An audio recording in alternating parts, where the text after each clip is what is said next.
Hello everyone, welcome to my channel. আজকে আমি আপনাদের খুব সহজে শীতের নতুন আলু দিয়ে গরুর মাংস রান্না করে দেখাবো। রান্নাটি শুরু করার আগে ভিডিওটি যারা দেখছেন তারা প্লিজ সাবস্ক্রাইব করবেন এবং পাশে থাকা বেল আইকনটি অবশ্যই প্রেস করবেন। তো চলুন দেখে আসি কি কি উপকরণ লাগবে আমাদের রান্না করতে। গরুর মাংস 1 কেজি, পেঁয়াজ বড় 2টা, আলু 5-6টা, আদা বাটা 2 চা চামচ, রসুন বাটা 2 চা চামচ, মরিচ গুঁড়া 1.5 চা চামচ, ধনিয়া গুঁড়া 1 চা চামচ, হলুদ গুঁড়া 1 চা চামচ, লবণ পরিমাণ মতো।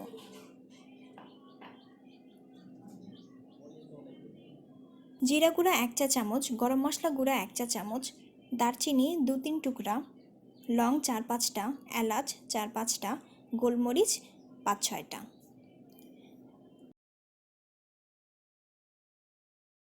এখন মাংসটি ম্যারিনেট করার জন্য পরিমাণ মতো পেঁয়াজ,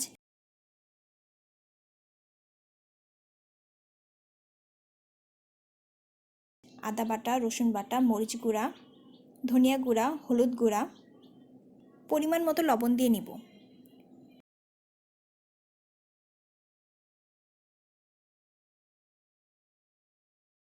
এখন মাংসগুলো ভালোভাবে মাখিয়ে নিতে হবে।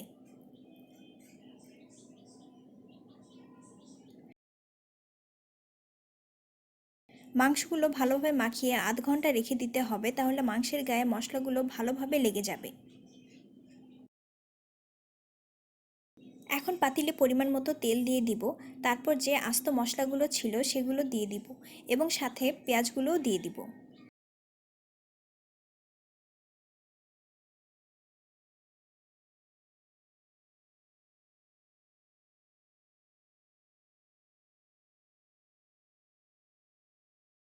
পেঁয়াজগুলো বাদামি কালার না হওয়া পর্যন্ত নাড়তে থাকবো। যখন দেখব পেঁয়াজগুলো বাদামি কালার চলে এসেছে তখন মাংসগুলো দিয়ে দিব। পেঁয়াজগুলো ভাজা হয়ে গিয়েছে, এখন আমি মাংসগুলো দিয়ে দিব।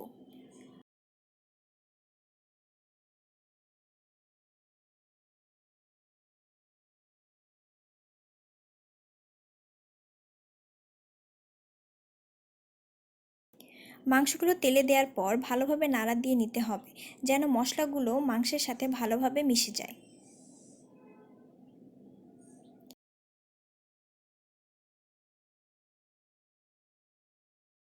এ পর্যায়ে আমি একটু পানি দিয়ে দিব এবং মাংসগুলো কষিয়ে নিব।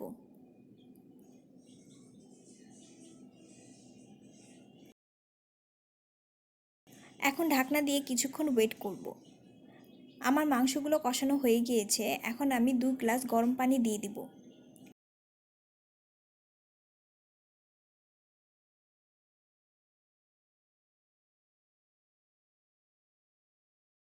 এ পর্যায়ে আমি কিছুটা গরম মশলা গুঁড়া এবং জিরা গুঁড়া দিয়ে দিব।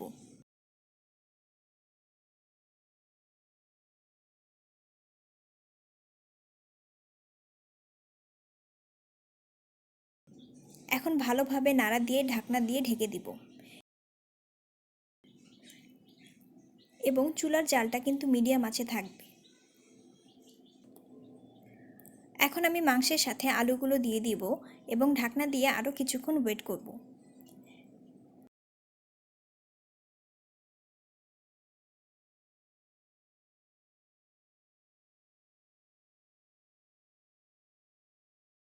এখন আমি 5 থেকে 6টি আস্ত মরিচ দিয়ে দিব।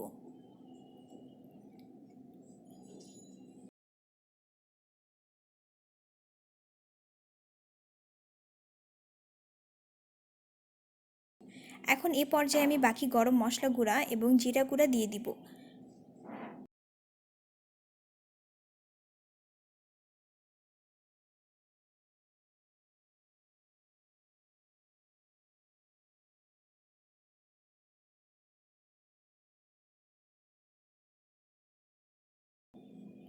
আমার মাংস রান্না হয়ে গিয়েছে, এখন আমি সার্ভ করে আপনাদের দেখাবো।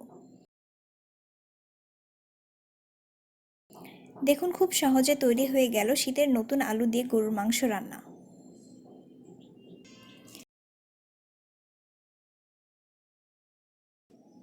ভিডিওটি ভালো লাগলে লাইক, শেয়ার অ্যান্ড কমেন্ট করবেন এবং সাবস্ক্রাইব করে পাশে থাকবেন।